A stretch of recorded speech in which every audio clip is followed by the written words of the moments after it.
Hello and welcome to Faith at Home and Beyond. This is a short, honest Christian podcast for youth and for families. ఈరోజు ఈ యొక్క ప్రశ్న మన యొక్క హృదయంలో ఎప్పుడు కూడా మెదులుతూ ఉంటుంది. కానీ ప్రతి ప్రశ్నకు సమాధానము దొరికేలాగా ఈ యొక్క పాడ్కాస్ట్ మనకు అందుబాటులో తేవడానికి నా యొక్క ప్రయత్నము. ఈరోజు మనము 17వ ఎపిసోడ్ లోకి వచ్చాము ఫస్ట్ సీజన్లో. ఏంటి దీని యొక్క టాపిక్ అంటే, మన యొక్క లాభాలలో మన యొక్క నష్టాలలో దేవుడు, అనగా God in pain and in losses. నొప్పి లేకపోతే బాధ మనము ఎక్స్ప్లెయిన్ చేయలేనటువంటిది. అంటే కొన్ని నొప్పులు మనము ఎక్స్ప్రెస్ చేయలేము. ఉదాహరణకి మనకు ఎవరైనా ప్రియమైనటువంటి వారిని మనం కోల్పోతే ఆ యొక్క బాధను మనం ఎలా ఎక్స్ప్లెయిన్ చేస్తాం? ఉదాహరణకి నా తల్లిని నేను కోల్పోయాను. నా తల్లిని కోల్పోయినటువంటి బాధ అది వివరించలేనటువంటిది, ఎక్స్ప్లెయిన్ చేయలేనటువంటిది. మనం అనుకునేటువంటి కళ ఇంకా ప్రారంభింపబడక మునుపే అనుకోకుండా ద్వారాలన్నీ మూసుకుపోతాయి. అప్పుడు నెమ్మదిగా ఒక ప్రశ్న మనలో ప్రారంభమవుతుంది. ఏంటి ఆ ప్రశ్న అంటే, దేవా నీవు ఎక్కడున్నావు? ఇదే ప్రశ్న నేను కూడా నా యొక్క తల్లి చనిపోయినప్పుడు అడిగాను, దేవా నువ్వు ఎక్కడున్నావు అని. కానీ ఆ యొక్క ప్రశ్నను మనము బైబిల్ యొక్క సత్యముతో ఎదుర్కొందాం. కీర్తన గ్రంథము 34వ అధ్యాయము 18వ వచనం, Psalm 34:18 ఏం చెప్తుందంటే, the lord is close to the broken hearted. విరిగిన హృదయము గల వారికి యెహోవా ఆసన్నుడు. దాని అర్థం ఏంటంటే, దేవుడు God doesn't promise immediate answers. ఆయన అప్పటికప్పుడు వెంటనే మనకి సమాధానాలు ఆయన దయచేయడు. కానీ ఆయన ఏం దయచేస్తాడో తెలుసా?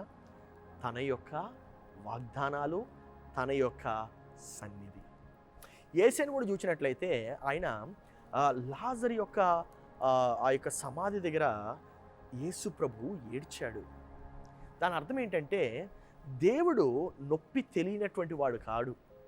దేవునికి కూడా నొప్పి, బాధ, శ్రమ అంటే ఏంటో ఆయనకి తెలుసు.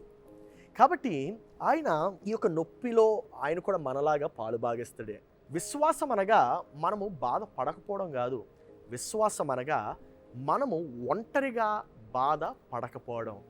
So when we don't grieve alone, that is what faith means. ఈరోజు అనేక గృహాల్లో మనం చూసినట్లయితే ఈ యొక్క దుఃఖము, ఈ యొక్క బాధ చాలాసార్లు హైడ్ అయిపోయి ఉంటుంది. మనుషులు మనకి ఎప్పుడు చెప్తూ ఉంటారు, చాలా బలంగా ఉండండి, బీ స్ట్రాంగ్, డోంట్ క్రై, ఏడవద్దు, ఇట్స్ ఓకే, మూవ్ ఆన్ అని చెప్తూ ఉంటారు. కానీ మీకు ఒక విషయం తెలుసా? దేవుడు ఆ యొక్క కన్నీరుని కార్చేలాగా ఆయన అనుమతిస్తాడు. God allows tears.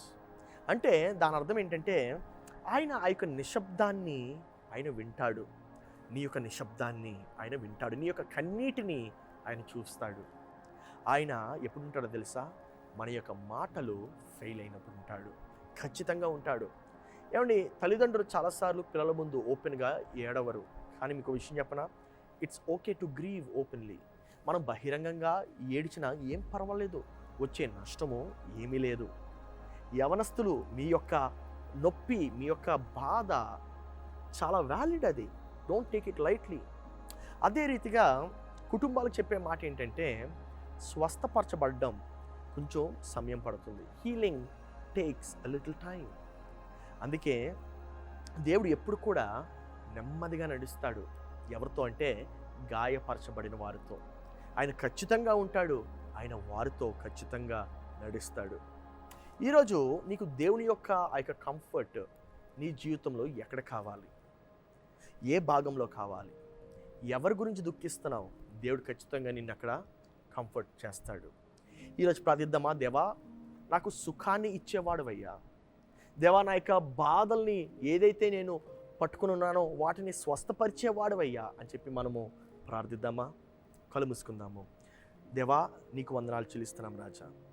దేవా ఈ యొక్క ఎపిసోడ్ ద్వారానైనా నీకు ప్రార్థిస్తున్నాము.